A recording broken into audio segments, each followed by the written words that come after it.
ज्यांना समजलं नसेल ते परत बघा.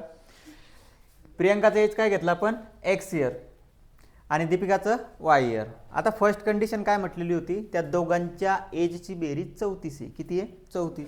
मग दोघांच्या एजची बेरीज किती झाली 34. First condition. सेकंड कंडिशन काय दिलेली आहे, प्रियंका इज एल्डर. एल्डर म्हणजे काय मोठी. कितीनं मोठी आहे 6 वर्षानं. कोणापेक्षा दीपिकापेक्षा. मग प्रियंका 6 वर्षानं मोठी आहे. प्रियंकासाठी आपण एक्स म्हटलेलं आहे. 6 वर्षानं मोठी म्हणजे y+6, कारण y कोणासाठी म्हटलेलं आहे दीपिका. आता हे झाले दोन इक्वेशन. इथं सबस्टिट्यूशन मेथड वापरायची.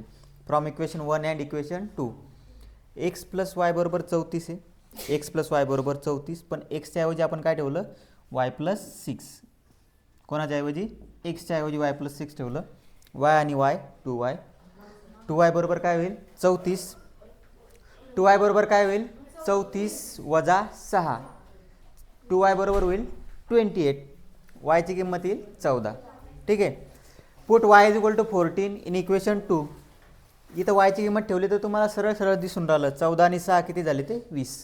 मग प्रियंकाचं वय आलं 20, कारण एक्स म्हटलेलं होतं आपण. एक्सची व्हॅल्यू 20 आलेली आहे. दीपिकाचं वय आलेलं आहे 14. वायची किंमत 14. ठीक आहे.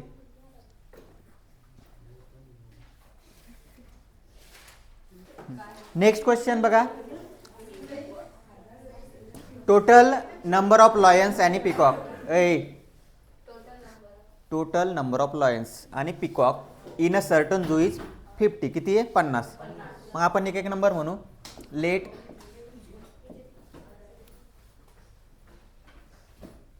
Number of lion. Let number of lion. Number of lion घेऊ आपण एक्स आणि नंबर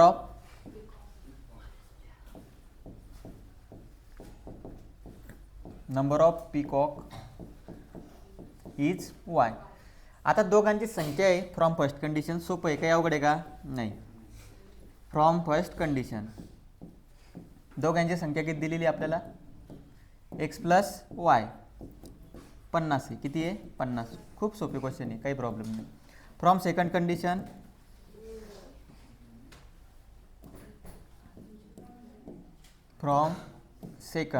कंडिशन दुसऱ्या अटीवरून. आता बघा कसं त्याला जज कसं करायचं बघा.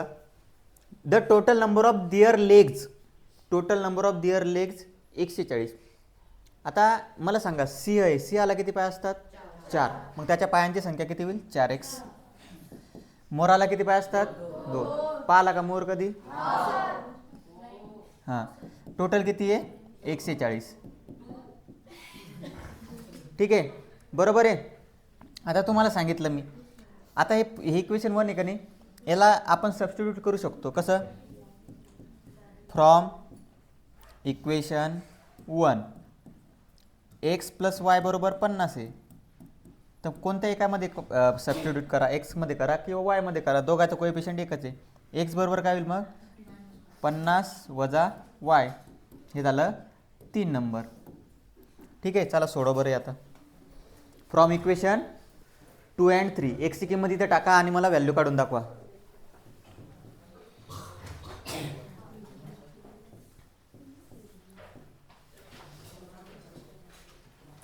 फ्रॉम इक्वेशन 2 and इक्वेशन 3 एक्सची किंमत इथे जाईल 4. एक्सची किंमत होईल हा तुम्हालाच करायचं आहे 50 मायनस वाय प्लस 2y बरोबर 140.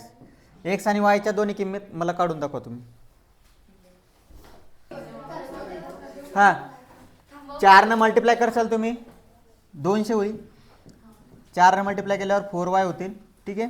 हे 2y ॲज इट इज इकडं 140. 200 तिकडे जाऊ दे मायनस होतील. या दोघांना सॉल्व करून घ्या. हे होतील -2y. ठीक आहे. 200 तिकडे गेल्यावर झाले मायनस. सोपं आहे, आलं पाहिजे, जमलं पाहिजे. बघा मोठ्या संख्येतून छोटी संख्या, मोठ्या संख्येचं साईन. -2y बरोबर किती होतील मग -60. 2y बरोबर 60 आणि वायची किंमत 30. माहिती आहे ना, 2 वायची किंमत 60 तर एका वायची किती असेल 30. ही वायची किंमत इथं ठेवून द्या इक्वेशन 1 मध्ये, सॉरी 3 मध्ये. Put y is equal to 30 in equation 3. Equation 3 मध्ये जर किंमत ठेवली आपण तर काय होईल किंमत x is equal to 50 minus y 50 वजा 30. x ची किंमत किती आली 20. x कोणासाठी होतं फायनल आन्सर लिहायचं. The number of lion is किती 20 हे फायनल आन्सर आणि नंबर ऑफ पिकॉक इज 30 हे फायनल आन्सर असं राहील.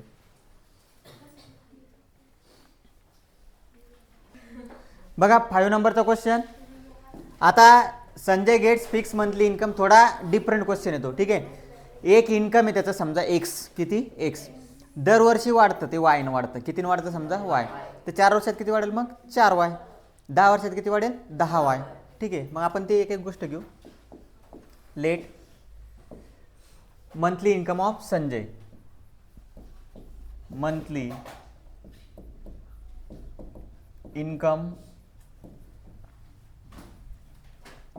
Monthly income of Sanjay is rupees x. ठीक आहे. अँड इयरली इन्क्रीमेंट वार्षिक वाढ. Yearly increment. इन्क्रीमेंट शब्द माहिती आहे ना तुम्हाला. इन्क्रीमेंट म्हणजे काय वाढ. Yearly increment is rupees Y. ठीक आहे.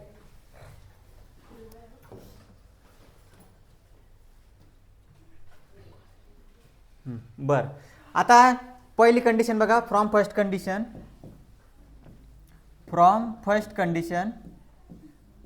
सोपं आहे काही अवघड नाही. फ्रॉम फर्स्ट कंडिशन त्याची इन्कम किती झालेली बघा 4500 झालेली. किती झालेली आहे 4500. कधी झालेली असेल मला सांगा बरं. त्याची सॅलरी आहे एक्स. किती त्याची सॅलरी एक्स. याच्यात 4 वर्षाची इन्क्रीमेंट आली. किती वर्षाची 4. एका वर्षाची वाय. 4 वर्षाची किती असेल 4y. हे झालं पहिलं. ठीक आहे. यालाच जर आपण रिप्लेस करून घेतलं तर असं x is equal to 4500 minus 4y. चालेल का. चालेल ना. ठीक आहे. From second condition.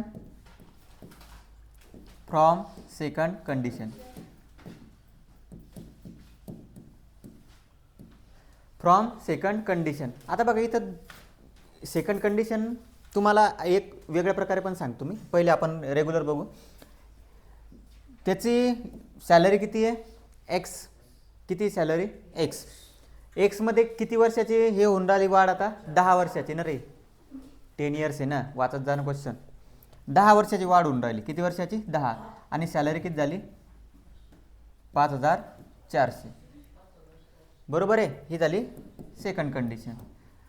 From 1 and 2 मग फ्रॉम इक्वेशन 1 अँड इक्वेशन 2 एक्सची किंमत काढलेली आपण 4500 मायनस 4y.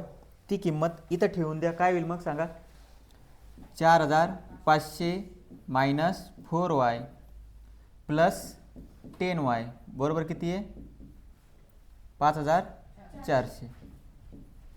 समजलं. ठीक आहे. आता 4500 तिकडे गेल्यावर काय होतील मायनस. आणि या दोघांना सॉल्व्ह केल्यावर किती आन्सर येईल सांगा पटकन 6y. या दोघांचा आन्सर किती येईल 6y. 10 मधून 4 गेले 6 6y.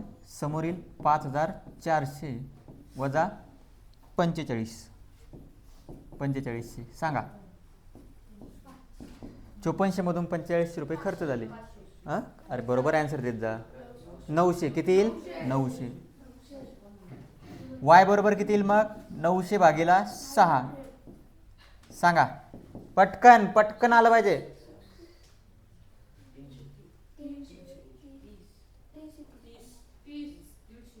150. हां 150 बरं 150. आता ही 150 किंमत आपण इथं ठेवू. एक्सच्या याच्यामध्ये किती आन्सर येतं बघू आपण. Now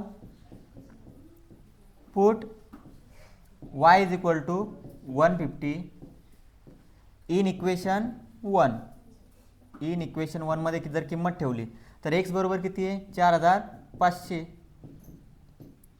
minus 4y. 4 आणि y ची किंमत 150. x बरोबर किती येईल 4500 वजा 15 गुणिला 4 60 600 किती येईल मग हे सांगा पटकन.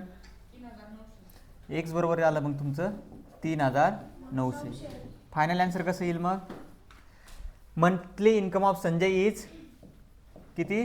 3,900. हे झालं तुमचं फायनल आन्सर. लिहायचं आहे बरं, तिथं लिहायचं आहे ते finally. And yearly increment is किती? 150. हे फायनलमध्ये लिहा, मी चेक करेल तुमचं. हे फायनल आन्सर असं परत लिहायचं आहे, ठीक आहे.